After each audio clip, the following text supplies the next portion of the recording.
Film Siapakah di Atas Presiden 2014 yang disutradarai Rahabi Mandra dan produser Erick Thohir menyajikan gambaran berani mengenai sisi gelap pemerintahan.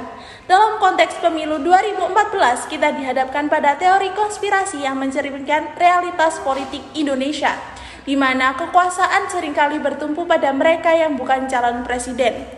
Fakta-fakta mewujudkan upaya menjatuhkan lawan politik melalui skandal, peran buzzer, dan dinamika perang kekuasaan diungkap.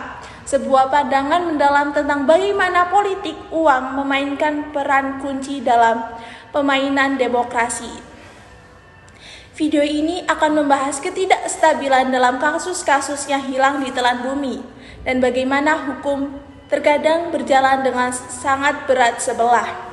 Sementara suara rakyat yang seharusnya kuat bisa saja dihilangkan untuk menjaga kedamaian atau kepentingan tertentu. Pertanyaan yang menggigit, siapa sebenarnya di atas presiden? Pengaruh finansial dari sponsor kampanye menciptakan ketergantungan, mengunggah kita untuk mempertanyakan harga yang harus dibayar oleh calon presiden dan implikasinya terhadap kebijakan negara.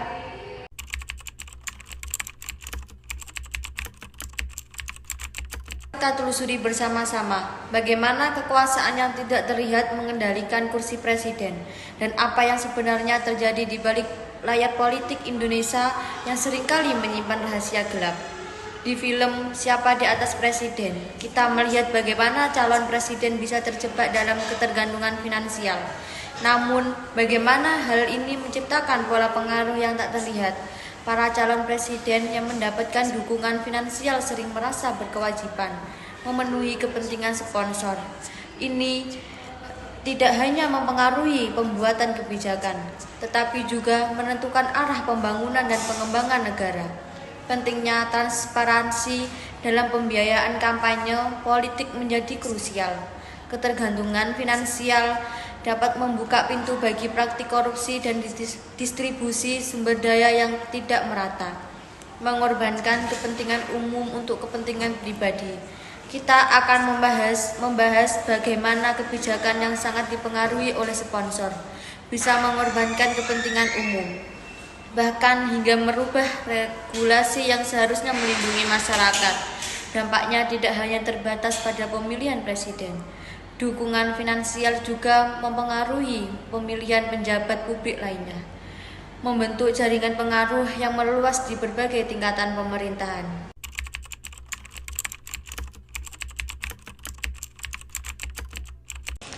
Selanjutnya adalah nilai-nilai yang terkandung dalam film tersebut. Yang pertama adalah kejujuran. Dalam alur cerita film, kejujuran muncul sebagai elemen penting yang mendukung perjuangan heroik Panoto melawan korupsi. Panoto memiliki sikap tegas dan integritas yang tak tergoyahkan yang menunjukkan bahwa kejujuran bukan sekedar gagasan abstrak. Yang kedua adalah kepedulian. Cerita menunjukkan kekuatan yang luar biasa dari dukungan moral dan kasih sayang yang diberikan oleh keluarga dan orang-orang terdekat saat menghadapi kecurangan. Tokoh-tokoh dalam film ini didorong oleh kepedulian terhadap nilai-nilai positif, terutama kejujuran, dan didorong untuk bersatu untuk menghadapi dan melawan gelombang korupsi yang melanda. Yang ketiga adalah kemandirian. Film ini menyampaikan pesan tentang kemandirian sebagai kemampuan untuk tidak hanya berdiri sendiri, tetapi juga untuk mengatasi tantangan tanpa perlu menggantungkan diri kepada bantuan luar. Yang keempat adalah tanggung jawab. Setiap pelaku dalam cerita diposisikan sebagai pemegang tanggung jawab, baik terhadap tugas maupun peran yang mereka emban. Yang kelima, kerjasama. Melalui gambaran kegigihan aparat dan pejuang kebenaran, film menekankan bahwa kerja keras bukan hanya sebatas kata, melainkan sebuah aksi nyata.